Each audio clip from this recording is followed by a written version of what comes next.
Les gars, est-ce que Kylian Mbappé, ça aurait été une terreur dans les années 2000? Non. Pour moi, ouais.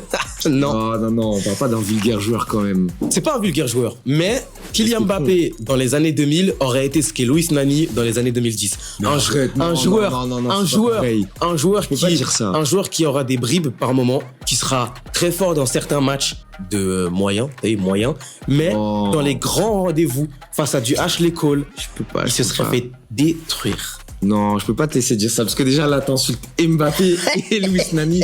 Non, je pense qu'en réalité sa progression elle aurait été plus tardive. Tu vois, il aurait pas éclos dès le début. Je pense qu'il aurait eu un parcours un peu similaire à CR7 où on aurait compris que voilà, il y avait du talent, il y avait des vraies qualités athlétiques, footballistiques, mais comme CR7, il serait heurté à la réalité de t'es un jeune joueur, un jeune attaquant. Ouais, mais CR7 il a su avoir cette remise en question que Kylian Mbappé n'a jamais eu pour l'instant. Ouais, mais dans les années 2000 avec un coach comme Ferguson, parce que moi je l'aurais bien vu évoluer en PL. Il a un coach comme Carlo Ancelotti aujourd'hui, il a toujours pas changé mentalement. Pour moi, il aurait été grandement limité très rapidement parce que lorsqu'il y avait les débuts de Kylian Mbappé au Paris Saint-Germain, il était très très fort et à un moment donné, les défenseurs ont commencé à comprendre comment il joue. Campbell, Terry, Ferdinand l'auraient compris parfaitement comment joue Kylian Mbappé, fantôme.